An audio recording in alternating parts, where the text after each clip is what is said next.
प्रणाम मित्रों, कुलदीप भगत online classes में पुनः स्वागत करता हूं आपका। देखिए, आज अपन बात करते हैं वैदिक सभ्यता। वैदिक सभ्यता की एक क्लास हो चुकी है।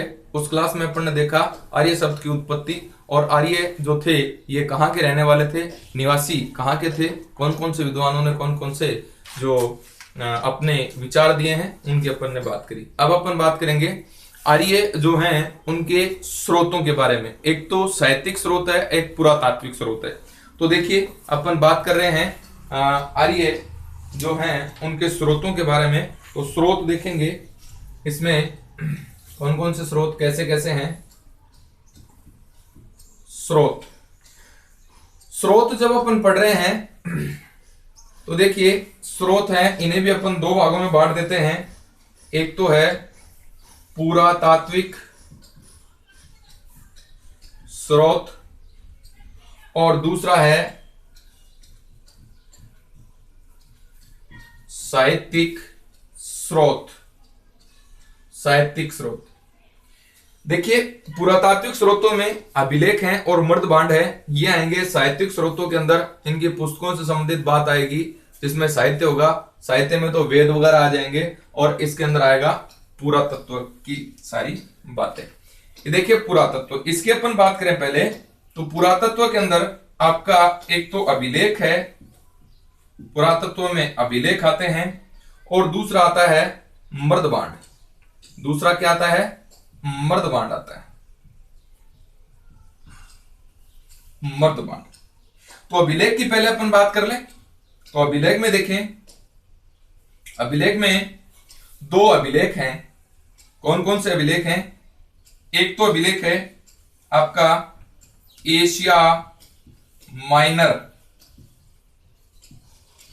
एशिया माइनर ये तुर्की का अभिलेख है, और इसी अभिलेख का दूसरा नाम है बोगोज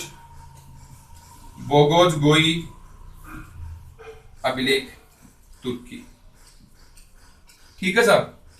ये जो अभिलेख है ये है 1400 बीसी का है।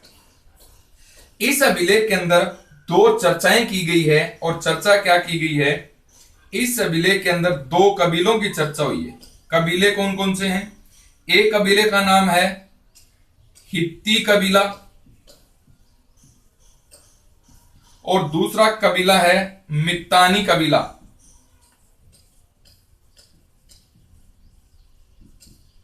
इस हित्ती कबीले का राजा है सुब्बीलीमा,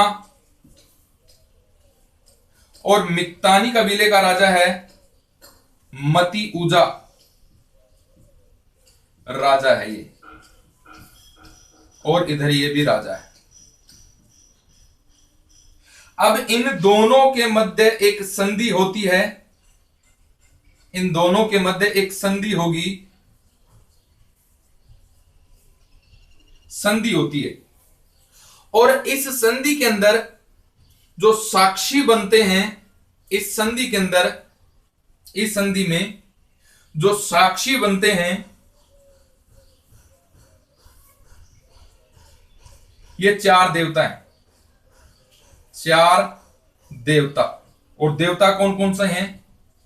इंद्र, मित्र, वरुण, नासत्य।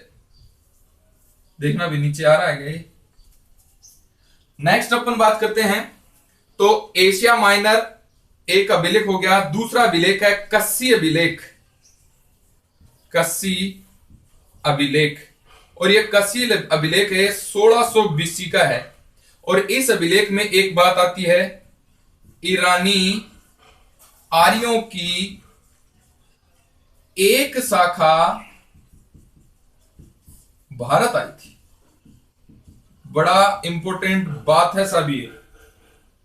अब अपन बात करें मृदभांडों की। तो मृदभांड देखिए, मृदभांड में क्या क्या इंपॉर्टेंट बात होगी यहां पर समझा देता हूं। मृदभांड एक है, ये तो है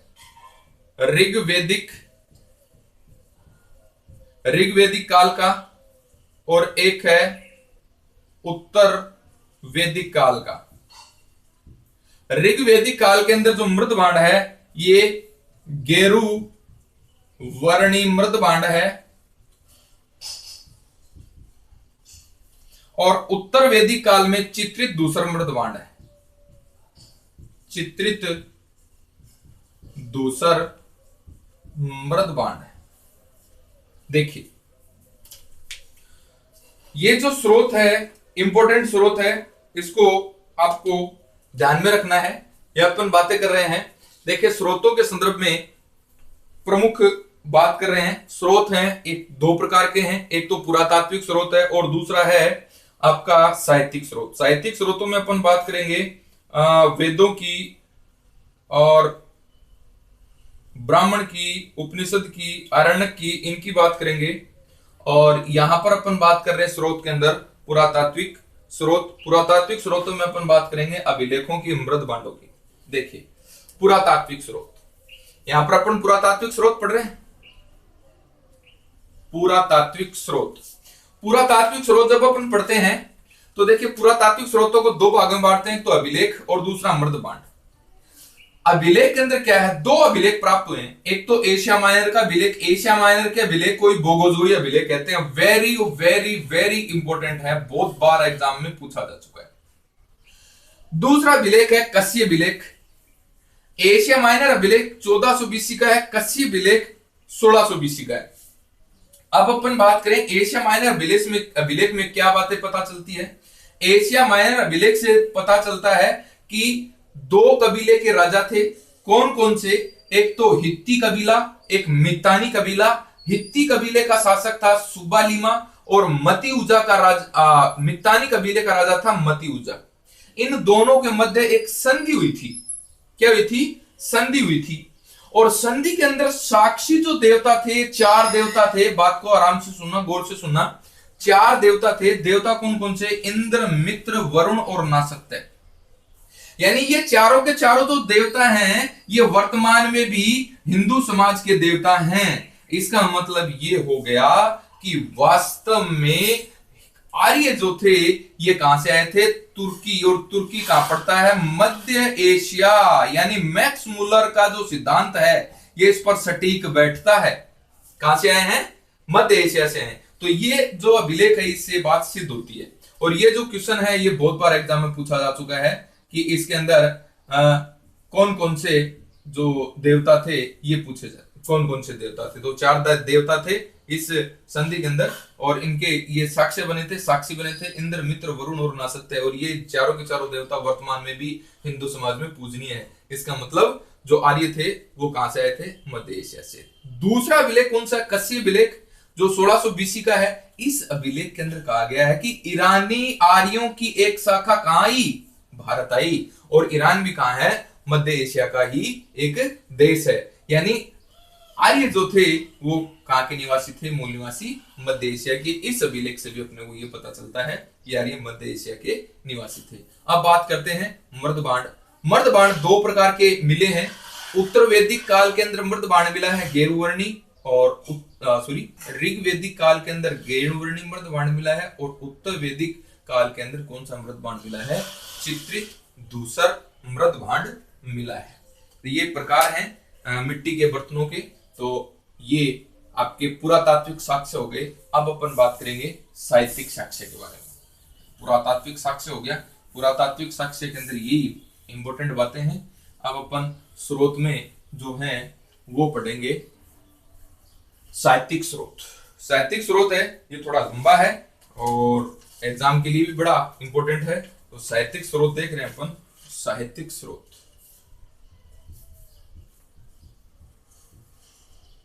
साहित्यिक स्रोत, साहित्यिक स्रोत देखिए। साहित्यिक स्रोतों में आपका कौन कौन से साहित्यिक स्रोत होंगे, वेद, ब्राह्मण, आरण्यक, उपनिषद। और ये चारों इनका क्रम भी, वेद के बाद ब्राह्मण, ब्राह्मण के बाद आरण्यक, आरण्यक के बाद उपनिषद। अब अपन बात करते हैं वेद। वेद आपको पता है चार हैं, कौन कौन सा, ऋग्वेद, यजुर्वेद, सामवेद और अथर्व वेद। ये जो तीन वेद हैं इन्हें वेद त्रयी कहा जाता है। वेद त्रयी, इन तीनों वेदों को वेद त्रयी कहा जाता है। अब अपन बात करें 2 नंबर पे ब्राह्मण ग्रंथ। ब्राह्मण ग्रंथ, ब्राह्मण ग्रंथ है वेदों को जन सामान्य तक पहुंचाने के लिए, वेदों को जन सामान्य तक सरल व सुबोध भाषा में पहुंचाने के लिए इनकी रचना हुई। ब्राह्मण का अर्थ है बलि संबंधी अनुष्ठान, बलि संबंधी अनुष्ठानों का पाठ, अनुष्ठानों का पाठ, ये ब्राह्मण शब्द का अर्थ है। नेक्स्ट है आरण्यक। आरण्यक है, आरण्यक का अर्थ है एकांत वन, एकांत वन। आरण्यक का जो विषय है ये है दार्शनिक व रहस्यवादी सिद्धांत। आरण्यकों की संख्या 7 है। कौन कौन से? ऐत्रेय, तैत्तिरीय, संखायन, मैत्रायणी, मध्यदीन, बृहदारण्यक,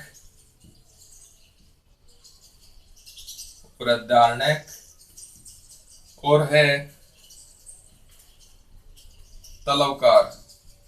ये 7 आरण्यक हैं। आरण्यक के बाद में उपनिषद हैं। उपनिषद का शाब्दिक अर्थ होता है ज्ञान प्राप्ति के लिए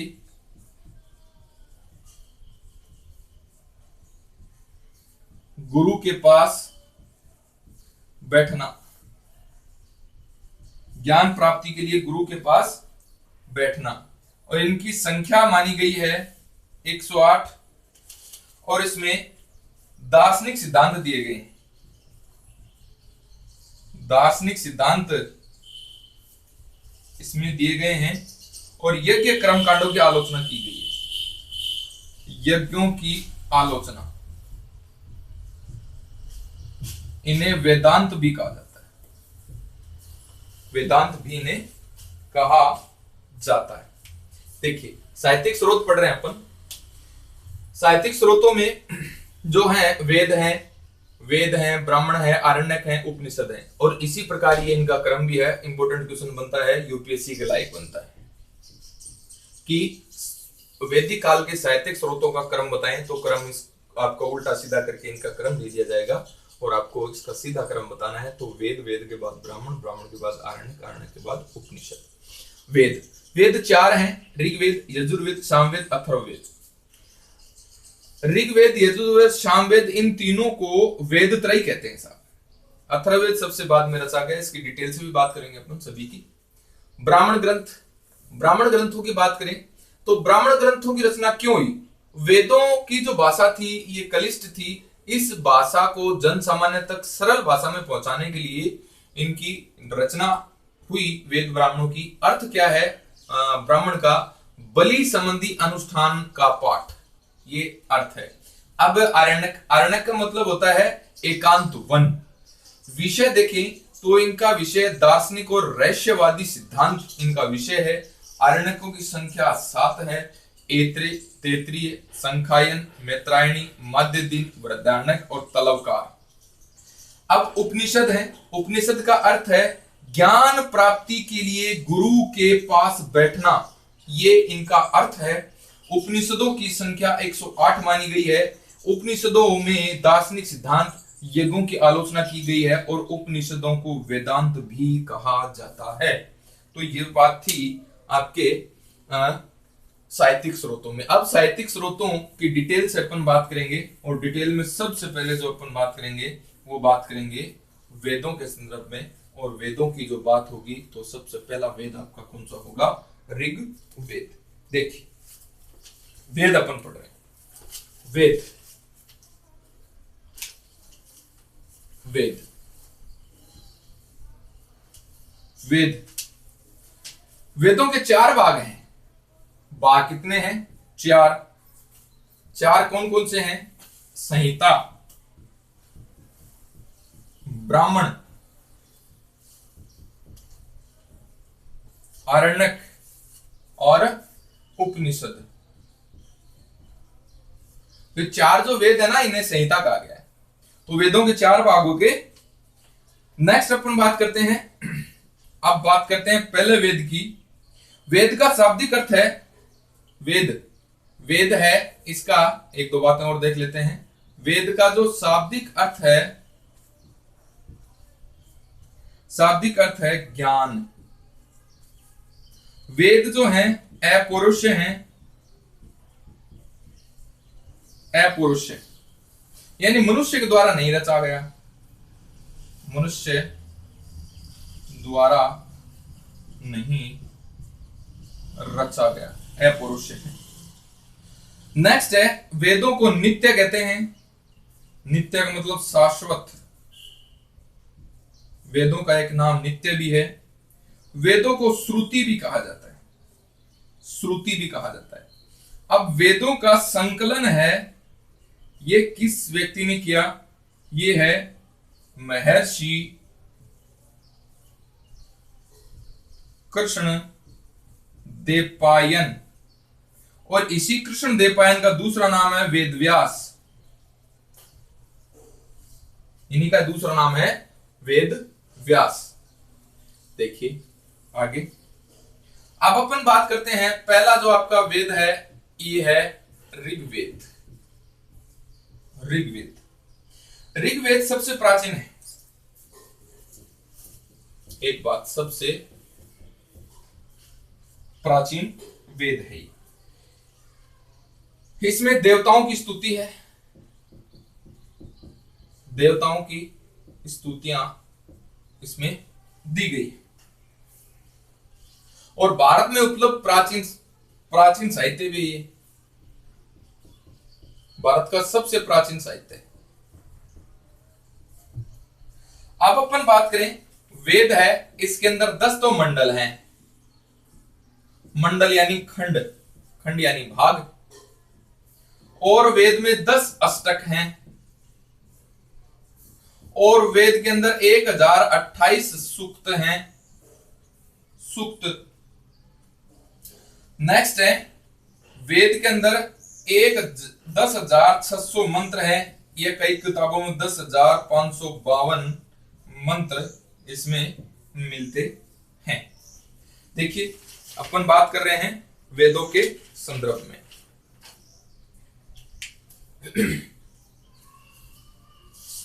वेद हैं, इसके 4 भाग हैं, संहिता, ब्राह्मण, आरण्यक, उपनिषद। इंपॉर्टेंट बात है, ध्यान में रखनी है।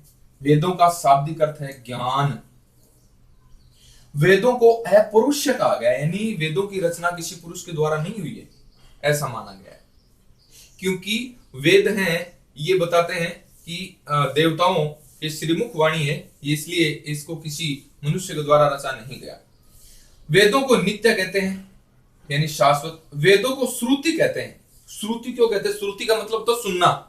वेद जो थे, ये इनको एक पीढ़ी से दूसरी पीढ़ी तक पहुंचाने के लिए अपने ऋषि मुनियों ने क्या काम किया था? पढ़ने लिखने का ज्ञान नहीं था, इसलिए इन वेदों को रटाया जाता था नहीं। एक पीढ़ी से दूसरी पीढ़ी तक पहुंचाने के लिए श्रवण का साधन लिया गया, श्रुति का साधन लिया गया, इसलिए इसे क्या कहते हैं? श्रुति कहते हैं। संकलन यानी इन चारों वेदों को इकट्ठा करने का काम है, ये किसने किया था? महर्षि कृष्ण देवपायन। ये आरपीएससी फर्स्ट ग्रेड में पूछा गया था। वेदव्यास नाम नहीं दिया था, वेदव्यास नाम देते तो कई प्रश्न ये कर देते, लेकिन इसमें नाम दे दिया महर्षि कृष्ण देवपायन। तो वेदव्यास का दूसरा नाम महर्षि कृष्ण देवपायन भी है। तो वेदों का संकलन करने वाला कौन है? वेदव्यास या महर्षि कृष्ण देवपायन। ऋग्वेद है पहला वेद, ये देखिए सबसे प्राचीन वेद है, इसमें देवताओं की स्तुति दी गई है। भारत का सबसे प्राचीन साहित्य है ये। इसके अंदर 10 मंडल, यानी जो वेद है इसके भाग कितने हैं? 10 भाग हैं। इसमें 8 अष्टक हैं, 10 अष्टक नहीं, सॉरी 8 अष्टक हैं। अष्टक कितने हैं? 8। यानी इसके अंदर जो आप कह सकते हो कि ये 8 इसके अंदर गद्यांश हैं और 1028 सूक्त हैं। सूक्त का मतलब पैराग्राफ है, तो इसमें 1028 सूक्त हैं और मंत्रों की संख्या 10,600 या 10,552 इसमें बताई जाती है। इसमें देखेंगे अपन ये 1028 सूक्त हैं, इसके अंदर 1017 तो सूक्त हैं और प्लस 11 जो हैं, प्लस 11 इसमें बाल खिल्ले हैं। बाल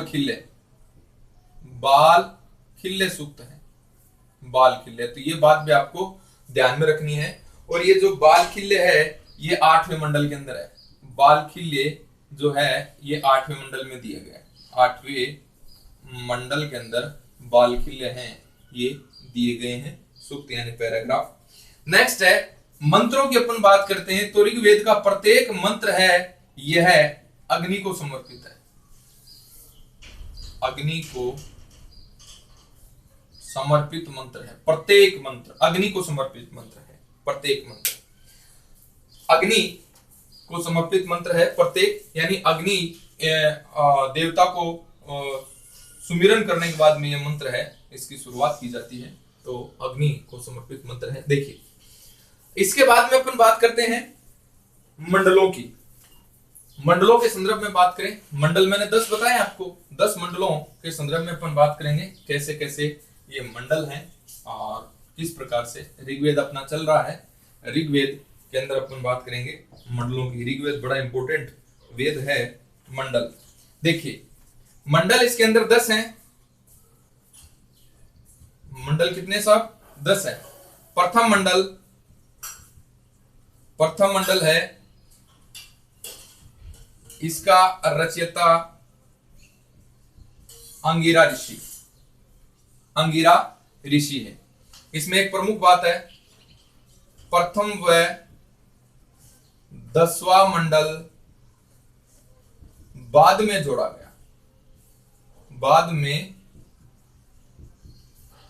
गया। अब है दूसरा मंडल का रचयिता है ग्रथ समद। नेक्स्ट है तीसरा मंडल, इसका रचयिता है विश्वामित्र और इसके अंदर गायत्री मंत्र दिया गया है। गायत्री मंत्र, और गायत्री मंत्र किसको समर्पित है? सूर्य या सवित्र को समर्पित है। नेक्स्ट अपन बात करते हैं, और इस गायत्री मंत्र का रचयिता कौन है? विश्वामित्र।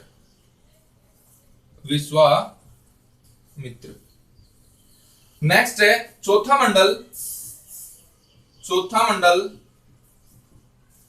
मंडल देखिए, इसके रचयिता है वामदेव। नेक्स्ट अपन बात करें तो देखेंगे ये चौथा मंडल है, इसके अंदर कृषि के लिए 57वां सूक्त है और इसके अंदर 24 मंत्र दे रखे हैं। और भारत का प्रथम कृषि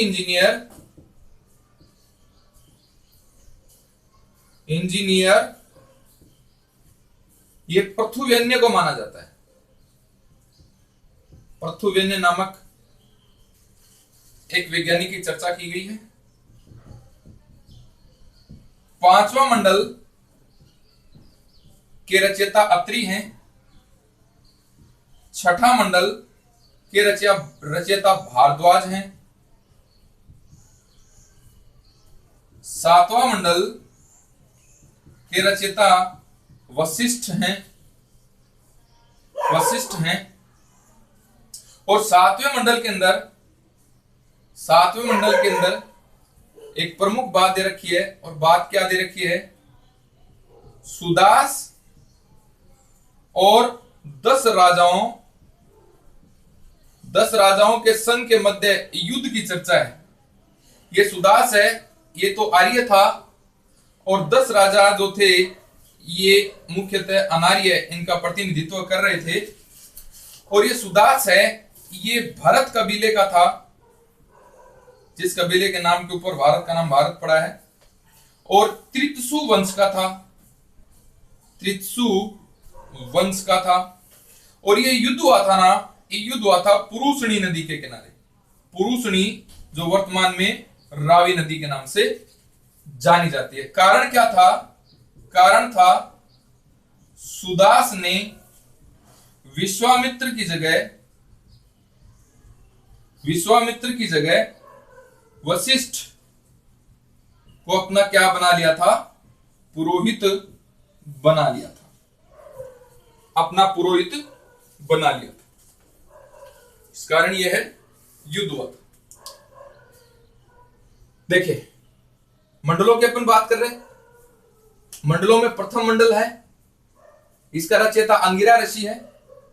प्रथम व 10वां मंडल बाद में जोड़ा गया है, यानी दूसरे से लेके 8वां मंडल है, ये मंडल प्राचीन है। बाकी प्रथम और 10वां बाद में जोड़ा गया। दूसरा मंडल है, इसका रचयिता ग्रतसमद है। तीसरा मंडल है, रचयिता विश्वामित्र है।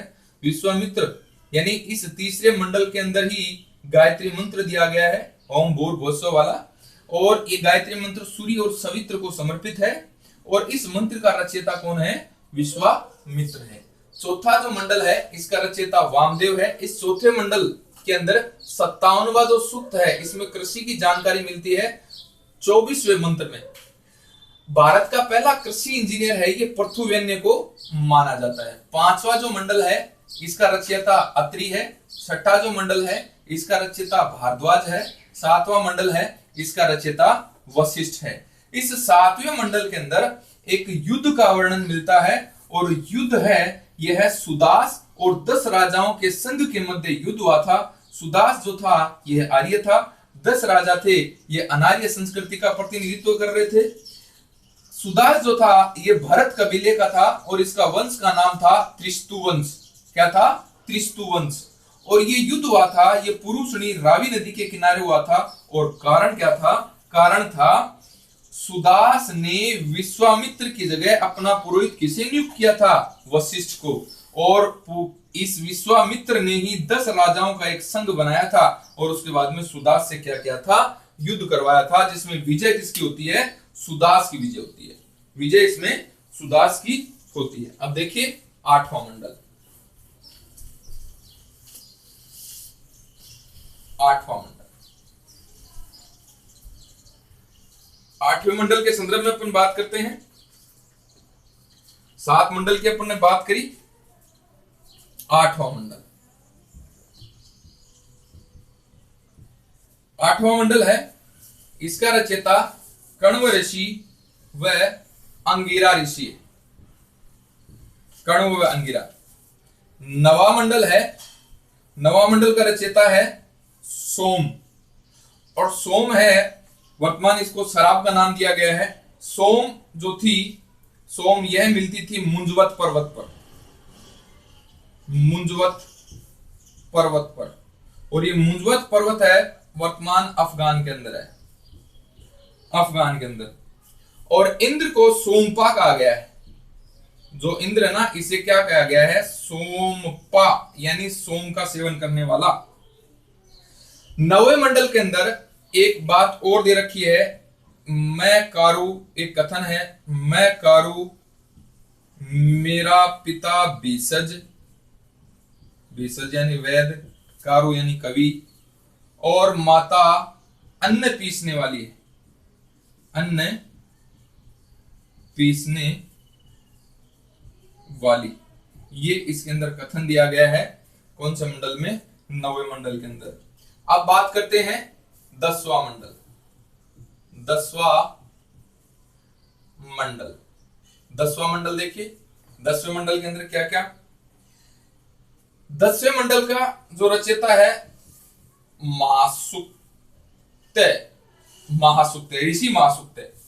ये सबसे नवीन है, सबसे नवीन है। एक बात। दूसरी बात, इसका इस मंडल का जो पुरुष सूक्त है, पुरुष सूक्त के अंदर वर्ण शब्द का पहली बार प्रयोग हुआ, वर्ण शब्द का पहली बार प्रयोग हुआ। नेक्स्ट है पुरुष सूक्त के अंदर ही एक विराट पुरुष की बलि दिए जाने का प्रमाण है, जिससे 4 वर्ण उत्पन्न हुए। 4 वर्ण कौन कौन से? ब्राह्मण, क्षत्रिय, वैश्य और शूद्र, 4 वर्ण उत्पन्न हुए। नेक्स्ट है इसके अंदर नदी सूक्त है। नदी सूक्त में वैदिक कालीन भौगोलिक स्थिति की जानकारी मिलती है। भौगोलिक स्थिति की जानकारी मिलती है। इसके अंदर विवाह सूक्त है। विवाह सूक्त है। विवाह सूक्त की रचना है ये करी थी दीर्घतमा ऋषि के द्वारा। दीर्घतमा ऋषि के द्वारा। और विवाहों का जो प्रकार है ये 8 प्रकार के विवाह है। कितने प्रकार के विवाह माने गए हैं?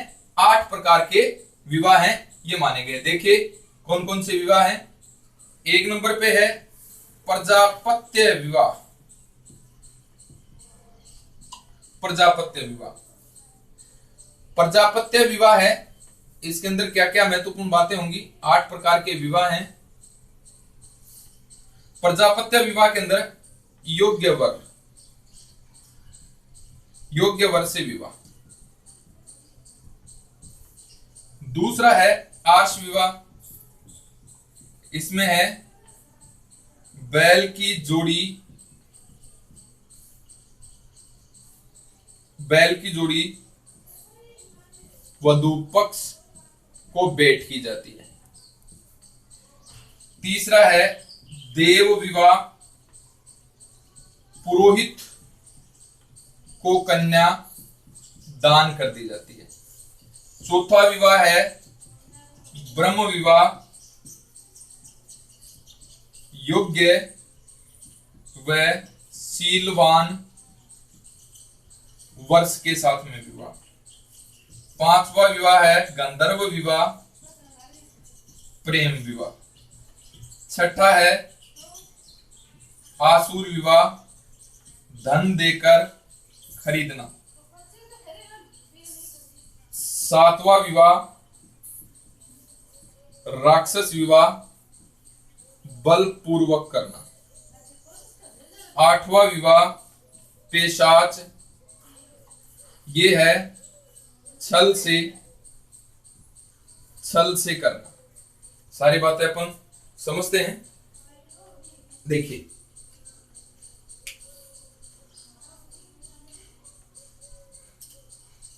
आठवां मंडल कण्व व अंगिरा ऋषि के द्वारा रचा गया। 9वां मंडल सोम देवता को समर्पित है। और सोम देवता के बारे में बताया जाता है कि सोम है यह शराब का मुख्य देवता था, और शराब है यह मुंजवत पर्वत पर एक जड़ी बूटी से निकाली जाती थी, और इंद्र को सोमपा कहा गया है, सोम पीने वाला। 9वें मंडल के अंदर एक कथन मिलता है, मैं कारू मेरा पिता भीषज मेरी माता अन्न पीसने वाली। यानी मैं कारू को मतलब मैं कवि, मेरा पिता वैद्य है और मेरी माता अन्न पीसने वाली है। यानी इस जमाने के अंदर इस जमाने में वर्ण व्यवस्था का कोई भी जिक्र नहीं मिलता है। यानी वर्ण व्यवस्था 10वें चैप्टर में है, 10वें मंडल में है, ये बाद में जोड़ा गया है। यानी यहाँ पर वर्ण व्यवस्था नहीं थी। यहाँ पर एक ही घर के व्यक्ति हैं, वो क्या कर रहे हैं? 3 प्रकार के कार्य कर रहे हैं। नेक्स्ट देखेंगे 10वां मंडल है। इसका रचयिता या ये किसको समर्पित है? महासूक्त्य को समर्पित है। ये सबसे नवीन मंडल है। पुरुष सूक्त के अंदर सबसे पहली बार कौन सा वर्ण आया? यानी वर्ण शब्द का प्रयोग हुआ, और एक विराट पशु की बलि दी गई पुरुष सूक्त के अनुसार, और इससे क्या हुए? 4 वर्ण पैदा हुए। इस विराट पशु पुरुष के मुंह से ब्राह्मण, भुजाओं से क्षत्रिय, पेट से वैश्य और पैरों से शूद्र की उत्पत्ति हुई। ऐसा इस ऋग्वेद के 10वें मंडल में माना गया है। ऋग्वेद के 10वें मंडल में ही नदी सूक्त दी गई है और नदी सूक्त के अंदर ऋग्वेदिक भौगोलिक स्थितियों के बारे में जानकारी मिलती है। और इसी में एक विवाह सूक्त है और विवाह सूक्त की रचना दीर्घतमा नामक ऋषि ने की थी और ये बताते हैं कि 8 प्रकार के विवाह होते हैं। पहला है प्रजापत्य विवाह। प्रजापत्य विवाह में क्या होता है, योग्य वर से कन्या का क्या कर दिया जाता है, विवाह कर दिया जाता है। दूसरा विवाह है आश विवाह। इसमें क्या किया जाता है कि कन्या के पिता को 2 जोड़ी बैल दे करके और कन्या का विवाह कर दिया जाता है उस वर के साथ में।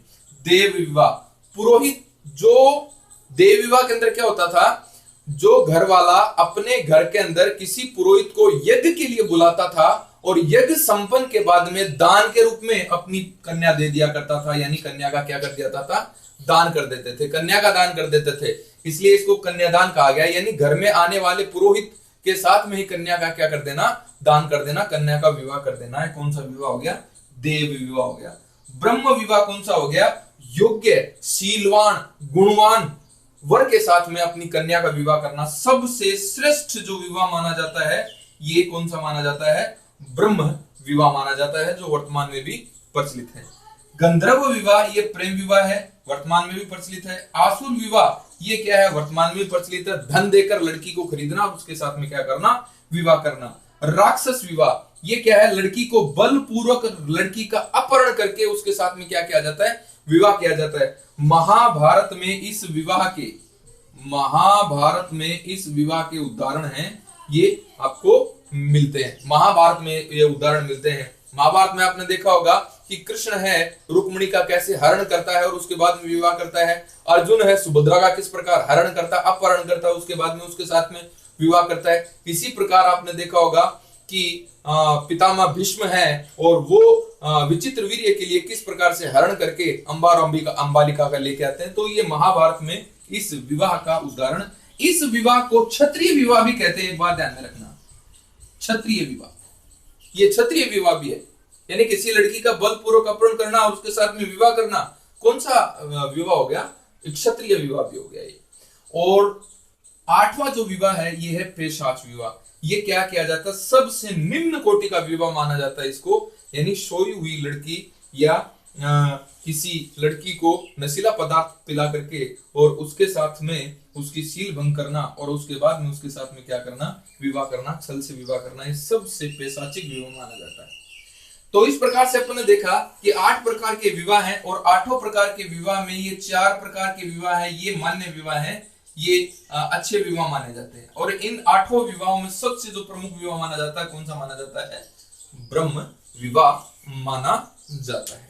अब अपन बात करें तो देखिए ऋग्वेद के अंदर एक नासदीय सूक्त भी दिया गया है, नासदीय सूक्त, नासदीय सूक्त है इस ऋग्वेद के अंदर ही।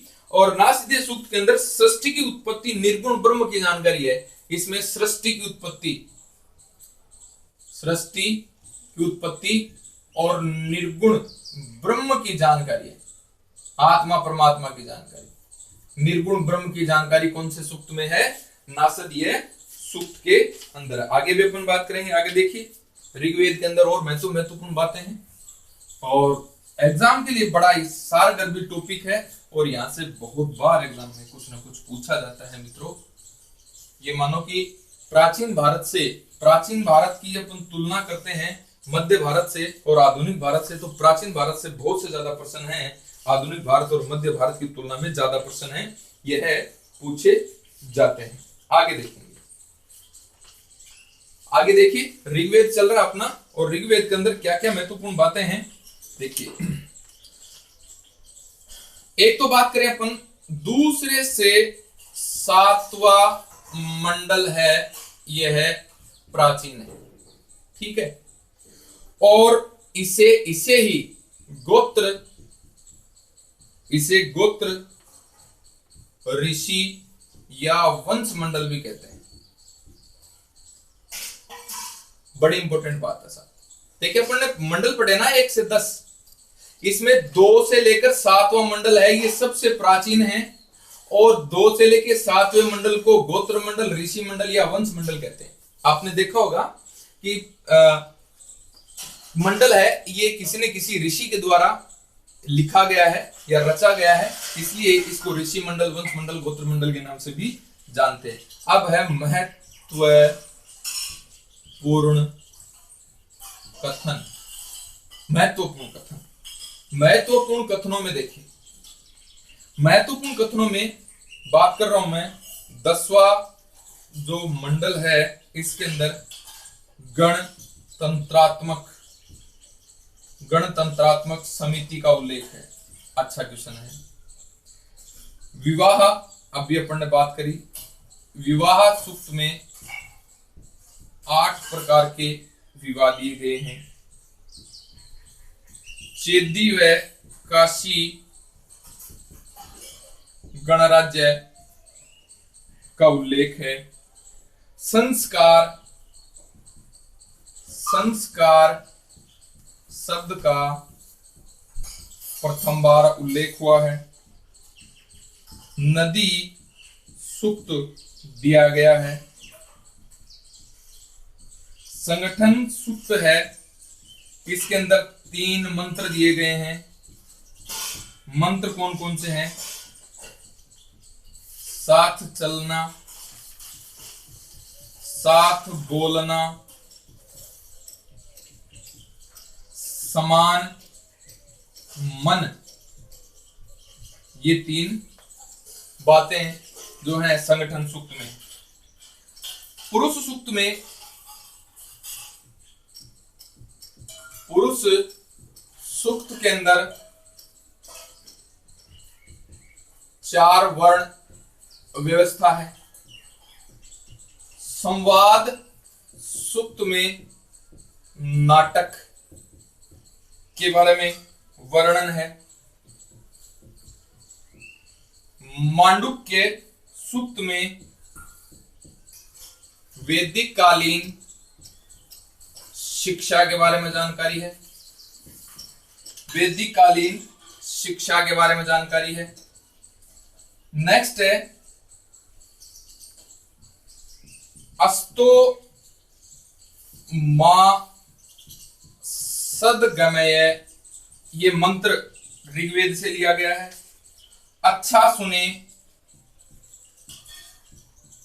अच्छा सुने वह अच्छा देखें, ये ऋग्वेद से लिया गया है। एक सदविप्रा बहुधा वदंती, यानी सत्य एक है, ये भी कहां से लिया गया है? ऋग्वेद से लिया गया है। नेक्स्ट है ऋत का सृष्टि का विचार, सृष्टि का विचार ऋग्वेद से लिया गया है। नेक्स्ट है ऋत का सिद्धांत,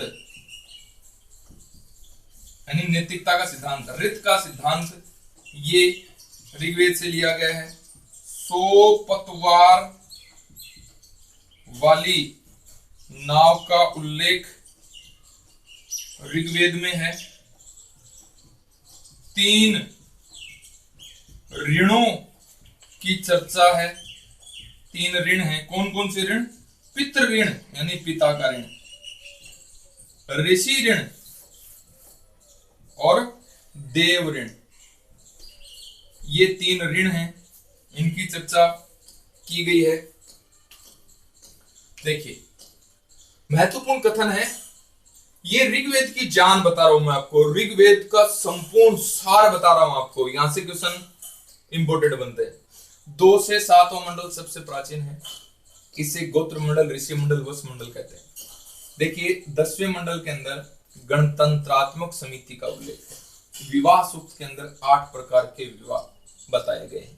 चेदी और काशी नामक गणराज्य का उल्लेख है ऋग्वेद में। संस्कार शब्द का पहली बार प्रयोग हुआ है ऋग्वेद में। ऋग्वेद में नदी सूक्त है जिसमें भौगोलिक जानकारी मिलती है ऋग्वेद काल की। ऋग्वेद में संगठन सूक्त है, इसमें 3 मंत्र दिए गए हैं, साथ चलना, साथ बोलना और समान मन। पुरुष सूक्त के अंदर 4 वर्णों के बारे में पहली बार चर्चा हुई है। संवाद सूक्त है नाटक के बारे में चर्चा हुई है ऋग्वेद में। मांडुक्य सूक्त है, इसमें वैदिक कालीन शिक्षा के बारे में चर्चा की गई है। अस्तोमा सदगमय, इंपोर्टेंट क्वेश्चन है, अस्तोमा सदगमय नामक मंत्र है, ऋग्वेद से लिया गया है। अच्छा सुने व अच्छा देखें, ये भी ऋग्वेद से लिया गया है। एक सद विप्रा बहुधा वदंती, यानी सत्य एक है और उसके अनेक नाम है, ये भी कहां से लिया गया है? ऋग्वेद से। सृष्टि का विचार ऋग्वेद से लिया गया है। ऋत यानी नैतिकता, नैतिकता का सिद्धांत ऋग्वेद में है। 100 पतवार वाली नाव का उल्लेख इसमें है, ऋग्वेद में है। 3 ऋणों के बारे में चर्चा की गई है, पितृ ऋण, ऋषि ऋण, देव ऋण। आगे इसके बारे में अपन डिटेल से भी चर्चा करेंगे। पितृ ऋण यानी आपने विवाह कर लिया, विवाह करने के बाद में संतान उत्पन्न कर दी आपने, तो आप पितृ ऋण से क्या हो गए? मुक्ति पा गए। पितृ ऋण का मतलब ये होता है, यानी विवाह किया, विवाह के बाद में आपकी संतान हो गई, इसका मतलब क्या हो गया? आपने पिता का ऋण चुका दिया। इसके बाद में है ऋषि ऋण। ऋषि ऋण आपके गुरु के प्रति कृतज्ञ रहना, यानी आपने आपके ऋषि ने जो आपको शिक्षा दी, उस शिक्षा को जन सामान्य जन जन तक पहुंचाना, वो कौन सा ऋण हो गया? ऋषि ऋण से मुक्ति पा गए। देव ऋण यानी अपने जो देव हैं, अपने जो इष्ट हैं, उनको दिन के अंदर एक बार अवश्य याद करना, ये कौन सा ऋण है? देव ऋण। इससे आप मुक्ति पा सकते हो, यानी देवताओं को प्रतिदिन याद करना। और देखिए कथन, इसमें और कौन कौन से कथन हैं?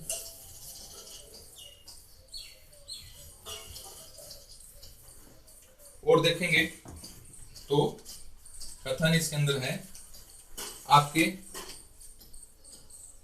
भरत जन का उल्लेख हुआ है। भरत जन यानी सरस्वती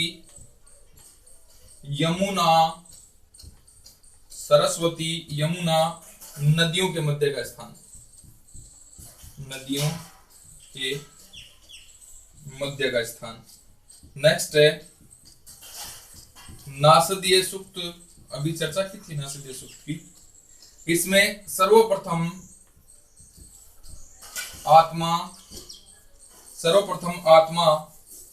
के आवागमन व निर्गुण ब्रह्म की चर्चा है। नेक्स्ट है ऋग्वेद में द्रुत कीड़ा यानी जुए का वर्णन है ऋग्वेद के अंदर। नेक्स्ट है ऋग्वेद में लक्ष्मी का उल्लेख नहीं है, लक्ष्मी का उल्लेख मिलता है, ब्रह्मा का उल्लेख नहीं है, ब्रह्मा का उल्लेख नहीं है। तो ये बातें थी ऋग्वेद के बाद में दूसरे चर्चा करेंगे अपन कौन कौन से वेद और हैं। देखिए ऋग्वेद की अपन चर्चा करें तो भरत जन है, इसमें बताया गया है सरस्वती यमुना नदियों के मध्य का स्थान, ये भरत जन नामक शब्द मिलता है इसमें ऋग्वेद में। नासदीय सूक्त है, सर्वप्रथम आत्मा के आवागमन और निर्गुण ब्रह्म की जानकारी मिलती है। दूध कीड़ा यानी जुआ जो है इसका वर्णन मिलता है। लक्ष्मी का उल्लेख मिलता है, ब्रह्मा का उल्लेख नहीं मिलता है। ये अपन किसकी बात कर रहे थे? ऋग्वेद के अंदर प्रमुख बातों की चर्चा हो रही थी। ऋग्वेद के बाद में अपन यजुर्वेद की चर्चा करेंगे। देखिए यजुर्वेद देखें आप क्या क्या इंपोर्टेंट बातें होंगी यजुर्वेद के अंदर। यजुर्वेद भी इंपोर्टेंट क्वेश्चन बनते हैं। यजुर्वेद दूसरे नंबर का अपना वेद है यजुर्वेद। देखें साहब, यज्ञों में प्रयुक्त होने वाले श्लोक, यज्ञों में प्रयुक्त होने वाले श्लोकों एवं मंत्रों का अध्ययन है इसमें 40 तो अध्याय हैं और 1990 मंत्र हैं। विषय देखें, इसका विषय है कर्मकांड, याज्ञिक अनुष्ठान और बलिदान प्रथा। इसके 2 भाग हैं, भाग दो हैं इसके। एक तो है शुक्ल यजुर्वेद, शुक्ल यजुर्वेद जो पद्य में लिखा गया है, और दूसरा है कृष्ण यजुर्वेद जो गद्य में लिखा गया है। नेक्स्ट अपन बात करते हैं,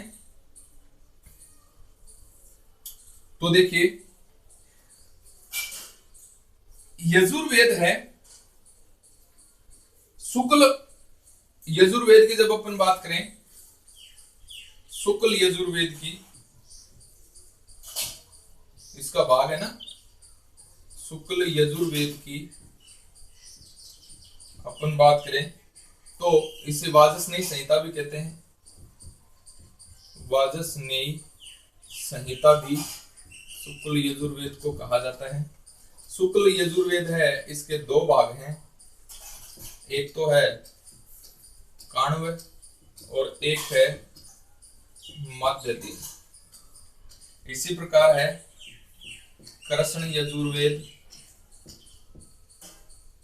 कृष्ण यजुर्वेद है, इसके 5 भाग हैं। कौन कौन से? काठक, कपिष्ठक, इस 4 भागों से मैत्रायणी और है तैत्तिरीय। यजुर्वेद का प्रथम दृष्टा याज्ञवल्क्य है, याज्ञवल्क्य। अब इसमें देखेंगे जानकारी इसमें कौन कौन सी है, कैसे कैसे जानकारी मिलती है, एक बार इसको देख लेते हैं। यजुर्वेद, यजुर्वेद के अंदर यज्ञों में गाए जाने वाले मंत्र और श्लोकों का उच्चारण है। 40 अध्याय हैं, 1990 मंत्र हैं। विषय यानी यजुर्वेद का विषय क्या है? कर्मकांड, यज्ञ अनुष्ठान और बलिदान प्रथा के बारे में जानकारी का उल्लेख है। यजुर्वेद के 2 भाग हैं, शुक्ल यजुर्वेद और कृष्ण यजुर्वेद। शुक्ल यजुर्वेद पद्यांश में है, कृष्ण यजुर्वेद गद्यांश में है। शुक्ल यजुर्वेद को ये वाजसनेयी संहिता भी कहते हैं, जिसके 2 भाग हैं, काण्व और माध्यदीन। कृष्ण यजुर्वेद है, इसके 4 भाग हैं, काठक, कपिष्ठक, मैत्रायणी और तैत्तिरीय। यजुर्वेद का प्रथम दृष्टा है याज्ञवल्क्य ऋषि है, यानी यजुर्वेद का संकलन करने वाला जो ऋषि है वो कौन है? याज्ञवल्क्य है। अब देखिए यजुर्वेद के अंदर कौन कौन सी जानकारी आपको मिलती है। यजुर्वेद की जानकारी देख लेते हैं अपन, इंपोर्टेंट जानकारियां बनेगी इनके अंदर। जानकारी क्या क्या आपको यहां से मिलती है? जानकारी देखे साहब, जानकारी में है शून्य का उल्लेख हुआ है पहली बार। बहुत बढ़िया क्वेश्चन है साहब, शून्य का उल्लेख। दूसरी बात है मैत्री संहिता का उल्लेख, मैत्री संहिता का उल्लेख। तीसरी बात राजसूय व वाजपेयी यज्ञों का सर्वप्रथम वर्णन, राजसूय वाजपेयी यज्ञों का सर्वप्रथम वर्णन। यह भारत का प्राचीन गद्य साहित्य भी है। नेक्स्ट है राष्ट्र के प्रति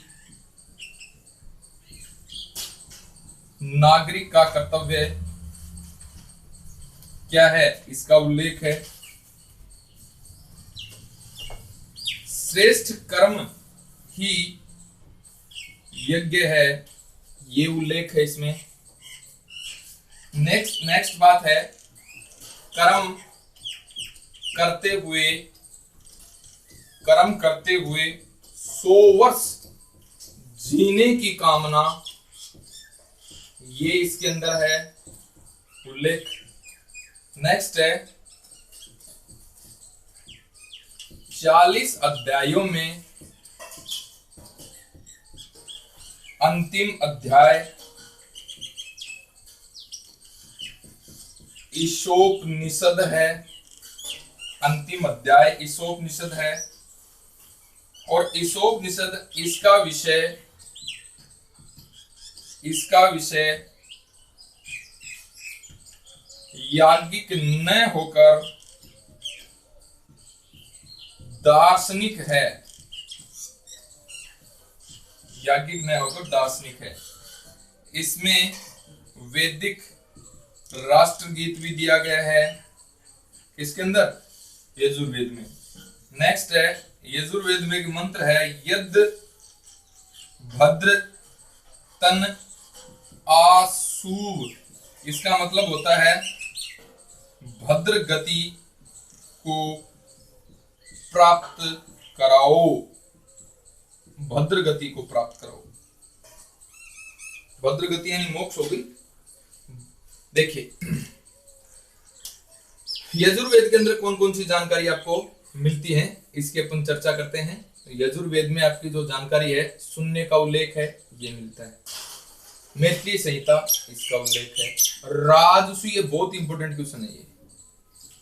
राजसूय और वाजपेयी यज्ञों का वर्णन मिलता है। राजसूय और वाजपेयी यज्ञ कौन से? राजसूय यज्ञ हो गया राजा का राज तिलक और वाजपेयी यज्ञ हो गया राजाओं के मध्य एक दौड़ होती थी, रथों की दौड़ होती थी और उस रथों की दौड़ के अंदर राजा को जिताना एक मजबूरी होता था, यानी राजा जो है उसको जिताया जाता था उसके मंत्रियों के द्वारा। तो ये वाजपेयी यज्ञ हो गया। तो ये दो यज्ञों का वर्णन है पहली बार। भारत का सबसे प्राचीन गद्य साहित्य है।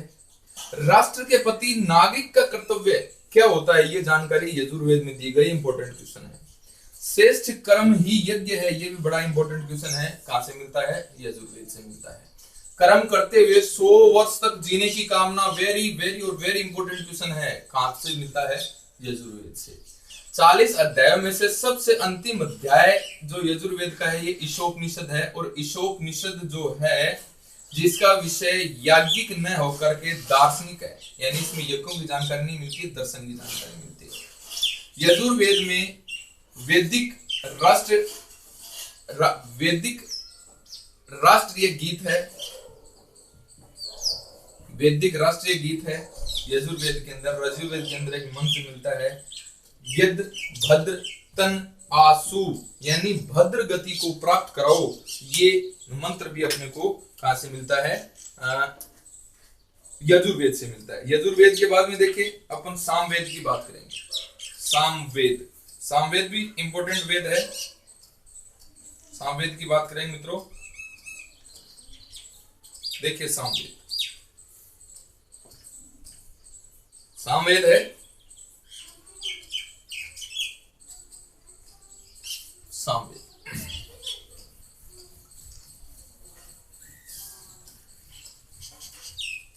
सामवेद की चर्चा कर लें। तीसरा वेद है सामवेद। सामवेद देखिए साम का अर्थ होता है गान। साम का अर्थ है गान। इसका जो विषय है ये है वैदिक मंत्रों का उल्लेख। वैदिक मंत्रों का इसमें उल्लेख किया गया। सामवेद है यह है भारतीय संगीत का प्राचीन उदाहरण या प्राचीन ग्रंथ है। सामवेद भारतीय संगीत का जनक भी माना जाता है। भारतीय संगीत का जनक माना जाता है। नेक्स्ट है इसका प्रथम जो दृष्टा है, यानी इसका संकलन करने वाला जेमिनी, ऋषि जेमिनी। इसके अंदर इसके अंदर मंत्र है 1549। इसमें 1475 मंत्र ऋग्वेद से लिए गए, वह 75 नए हैं। इसी कारण यह वेद है ऋग्वेद पर आधारित है, ऋग्वेद पर आधारित। नेक्स्ट है जेमिनीय ने सामवेद का संकलन किया। जेमिनी ने सामवेद का संकलन किया और सुकर्मा ने अपना इसमें योगदान है यह दिया सामवेद में। सामवेद की कुल 3 शाखाएं हैं, 3 शाखाएं हैं। पहली शाखा है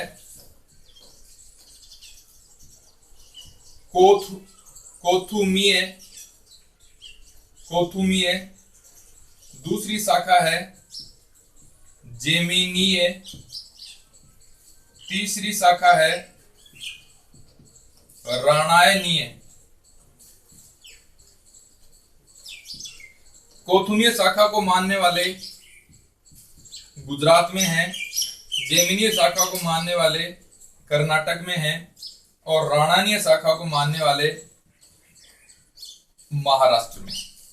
इंपॉर्टेंट बात देखिए, सामवेद की अपन बात करें।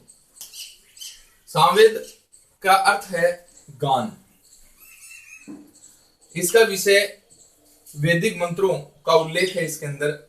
भारतीय संगीत का सबसे प्राचीन ग्रंथ है, भारतीय संगीत का जनक कहा जाता है सामवेद को। और इसका प्रथम दृष्टा यानी इसका जो संकलन करता है वो जेमिनी है। इसके अंदर कुल मंत्र 1549 है। इसके 1549 मंत्रों में 1475 मंत्र हैं, ये ऋग्वेद से लिए गए हैं और 75 ही नए मंत्र हैं। इसी कारण इसे कहते हैं कि यह किस पर आधारित है, ऋग्वेद के ऊपर आधारित है। कौन सा वेद? सामवेद।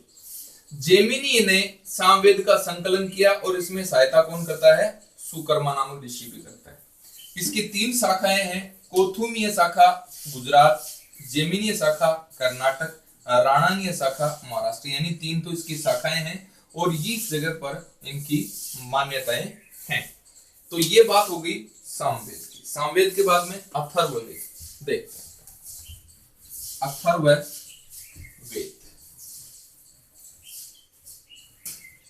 अथर्ववेद की अपन बात करेंगे, इंपॉर्टेंट है अथर्ववेद भी। तो चौथे नंबर पे अपन बात करते हैं अथर्ववेद। देखिए, अथर्ववेद का जो प्रथम दृष्टा जो था यानी संकलन करता जो था ये था अथर्वा, और दूसरा दृष्टा इसका था अंगिरस ऋषि। देखिए, इसके अंदर जो अध्याय हैं ये हैं 20,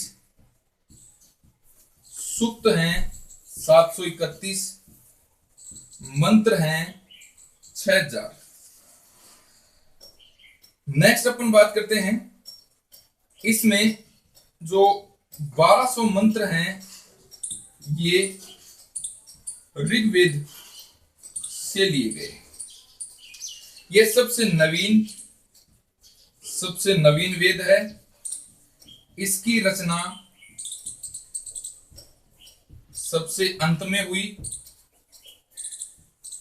नेक्स्ट देखिए, इसका जो विषय है ये है जादू टोना, भूत पिशाच, वशीकरण,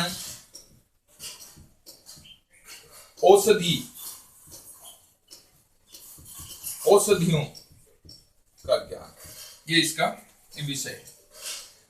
यह है सर्वाधिक लोकप्रिय वेद है, सर्वाधिक लोकप्रिय वेद। इसे श्रेष्ठ वेद भी कहते हैं, इसे ब्रह्म वेद भी कहते हैं।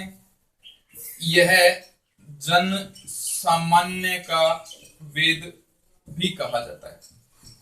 इसके भाग 2 हैं, एक तो शौनक और दूसरा है पिप्लाद। इसके दो भाग हैं, शौनक और पिप्लाद। देखिए अथर्ववेद की अपन बात करते हैं। इसका प्रथम दृष्टा अथर्वा, दूसरा दृष्टा अंगिरस, यानी इन दोनों ने संकलन किया। इसका अध्याय कितने हैं? 20। सूक्त कितने हैं? 731। मंत्र कितने हैं? 6000। इन 6000 मंत्रों के अंदर 1200 मंत्र हैं, ये ऋग्वेद से लिए गए हैं। तो एक क्वेश्चन बन सकता है कि ऋग्वेद है आंशिक रूप से किसके ऊपर आधारित है? ऋग्वेद पर आधारित है। आंशिक रूप से ऋग्वेद पे, और पूर्ण रूप से आ जाएगा तो सामवेद। सामवेद में तो सारे मंत्र ऋग्वेद से लिए गए, 75 को छोड़ करके। सबसे नवीन वेद है, रचना सबसे अंत में हुई है। इसका विषय क्या है? जादू टोना, भूत पिशाच, वशीकरण और औषधियां।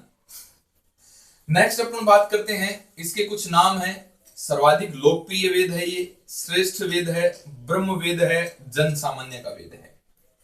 इसके दो भाग हैं, एक शौनक और दूसरा है पिप्लाद।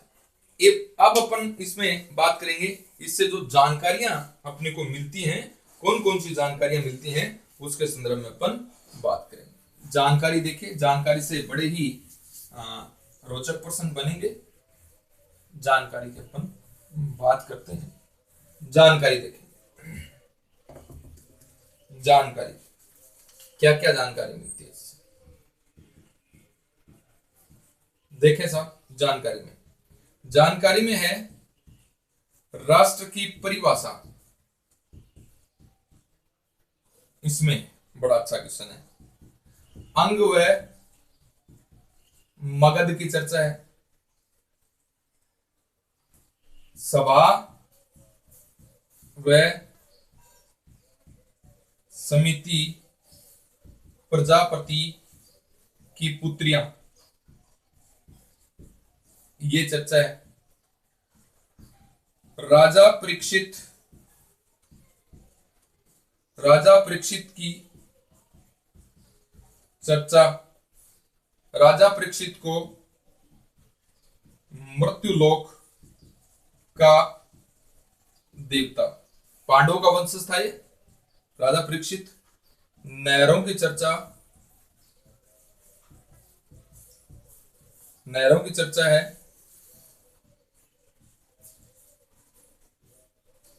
कृषि का कीटों से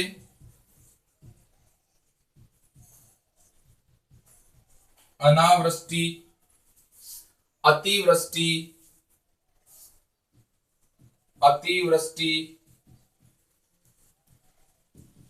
आदि से बचाव की जानकारी है। रजत यानी चांदी का उल्लेख है। शल्य क्रिया यानी ऑपरेशन, शल्य क्रिया का उल्लेख है। अरुदति रोगनाशक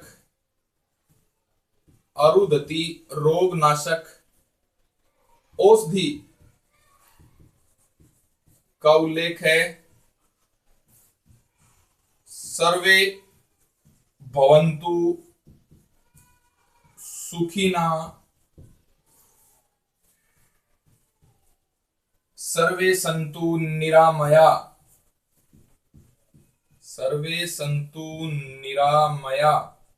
ये जो मंत्र है ये यहां से लिया गया है।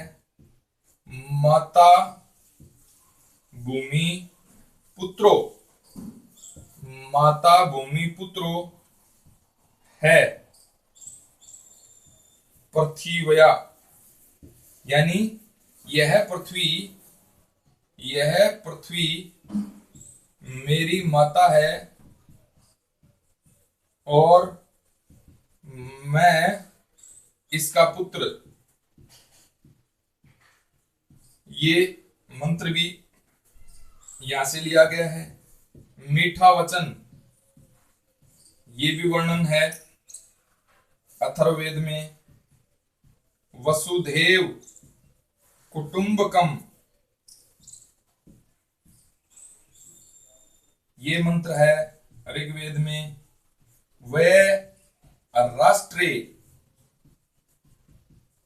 जागर्याम पुरोहित,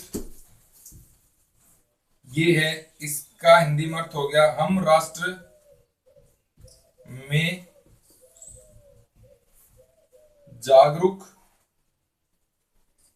नागरिक बने।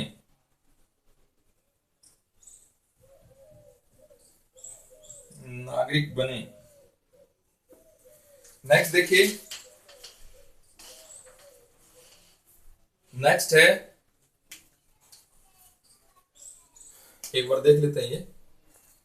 राष्ट्र की परिभाषा, अंग और मगध महाजनपद हैं, इनकी चर्चा। सभा और समिति को प्रजापति की पुत्रियां बताया गया है, इसके बारे में चर्चा है। राजा परीक्षित जो है, इसको मृत्यु लोक का देवता कहा गया है, इसकी चर्चा है। नहरों की चर्चा है। कृषि का कीटों, अनावृष्टि, अतिवृष्टि से बचाव, इसकी चर्चा है। रजत यानी चांदी की चर्चा है। शल्य क्रिया की चर्चा है। अरुधति एक रोगनाशक जड़ी बूटी है, इसकी चर्चा है। इंपॉर्टेंट क्वेश्चन, सर्वे बंतु सुखिना सर्वे संतु निरामया, यानी सभी सुखी रहें और सभी निरोगी रहें। ये भी अपने को मंत्र मिलता है किसके अंदर? अथर्ववेद में। माता भूमि पुत्रो हे पृथ्व्याय, यानी यह पृथ्वी मेरी माता है और मैं इसका पुत्र हूं, यह मंत्र किसके अंदर है? अथर्ववेद में। बड़ा इंपॉर्टेंट क्वेश्चन है। मीठा वचन बोलो, ये किसके अंदर है? अथर्ववेद के अंदर। वसुदेव कुटुंबकम, बड़ा ही इंपॉर्टेंट क्वेश्चन है, यानी संपूर्ण संसार मेरा कुटुंब है, ये किसके अंदर है? अथर्ववेद के अंदर। वह राष्ट्र जागर्याम पुरोहित, यानी हम राष्ट्र के जागरूक और आदर्श नागरिक बने, ये भी चर्चा अपने को किसमें दी गई है? अथर्ववेद के अंदर दी गई है। इंपॉर्टेंट बात बनती है मित्रों, टोटल के टोटल बातें हैं, ये इंपॉर्टेंट बातें हैं। आगे देखेंगे अथर्ववेद के अंदर और क्या बातें अपने को मिलती है। अथर्ववेद में और चर्चाएं हैं। एक और इसके अंदर मंत्र दिया गया है अथर्ववेद के अंदर जो इंपॉर्टेंट है, सत हस्त समाहर। सहस्त्र, सहस्त्र हस्त संकीर, इसका मतलब होता है 100 हाथों से, 100 हाथों से कमाओ, 1000 हाथों से दान करो। इंपॉर्टेंट क्वेश्चन बनता है कि 100 हाथों से कमाओ और 1000 हाथों से दान करो नामक वाक्य अपने को कहां से मिलता है? अथर्ववेद से मिलता है। और अथर्ववेद में भूमि को धेनु कहा गया है। अथर्ववेद में भूमि को क्या कहा गया है? धेनु कहा गया है। भूमि को धेनु कहा गया है। तो ये बात भी आपको देखनी है। देखिए अथर्ववेद की अपन बात करते हैं। अथर्ववेद के अंदर शत हस्त समाहार, सहस्त्र हस्त संकीर, यानी 100 हाथों से कमाओ, 1000 हाथों से दान करो, और भूमि को धेनु भी कहा गया है अथर्ववेद के अंदर। अब अथर्ववेद की बातें हो गई। अथर्ववेद के बाद में मैं आपको एक सारणी समझा देता हूं। उस सारणी के अंदर कुछ इंपॉर्टेंट बातें होंगी और बातें हैं वो देखिए।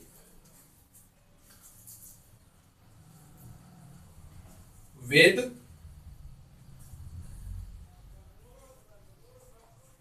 शाखा,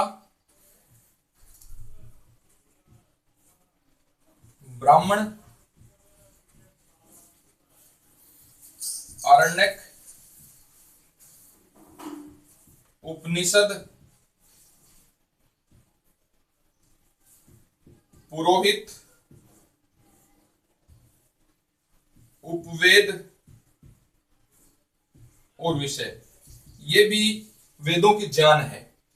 देखना, वेद में अपन बात करें तो सबसे पहले ऋग्वेद की बात करें। ऋग्वेद की बात कर रहे हैं। ऋग्वेद की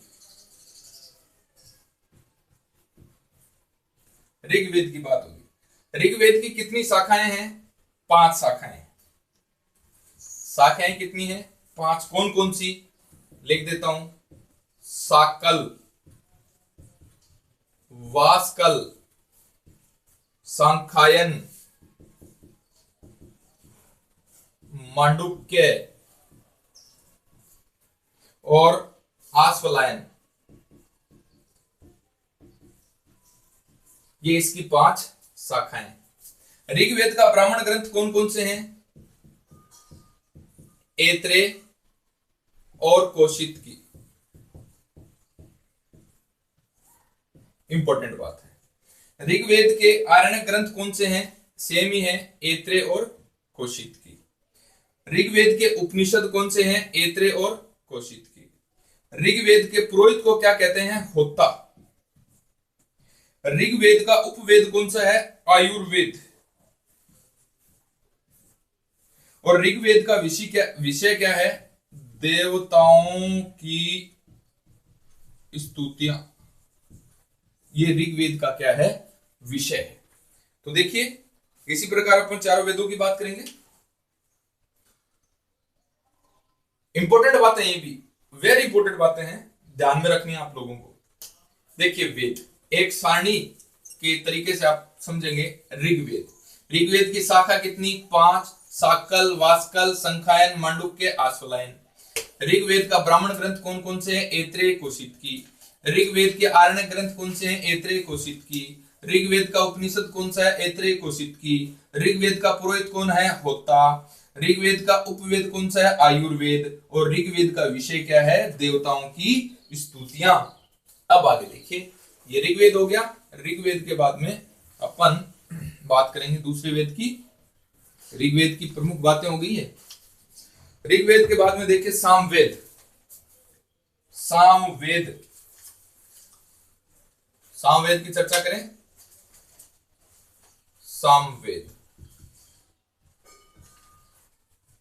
सामवेद, सामवेद की कितनी शाखाएं हैं? 3 शाखाएं हैं मित्रों। कौथुम्य,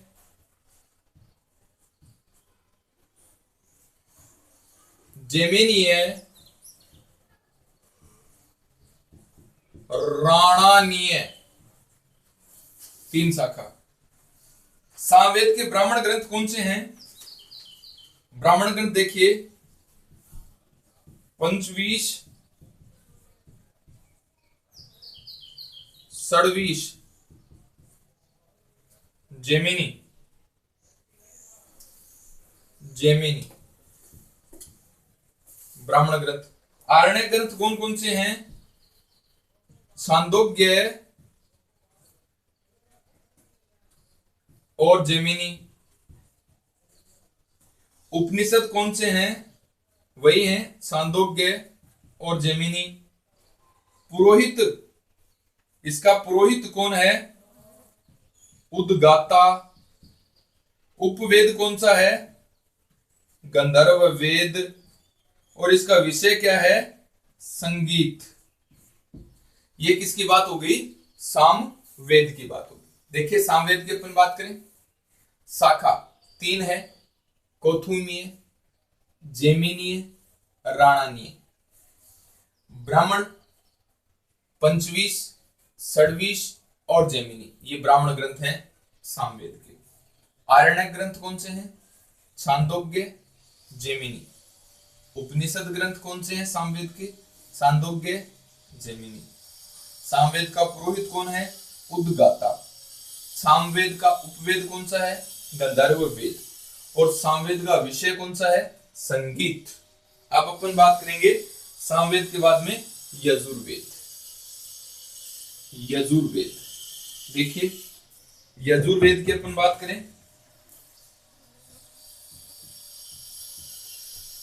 यजुर्वेद, वेद कौन सा है? यजुर्वेद। यजुर्वेद की शाखा कौन सी है? 2। एक तो शुक्ल यजुर्वेद और एक कृष्ण यजुर्वेद। यजुर्वेद का ब्राह्मण ग्रंथ कौन सा है? शतपथ और दूसरा है तैत्तिरीय। यजुर्वेद का आरण्य ग्रंथ कौन सा है? बृहदारण्यक और तैत्तिरीय।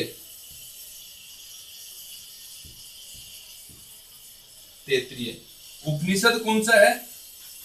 उपनिषद यजुर्वेद का सेम ही है। और पुरोहित कौन सा है? अर्धवर्यु।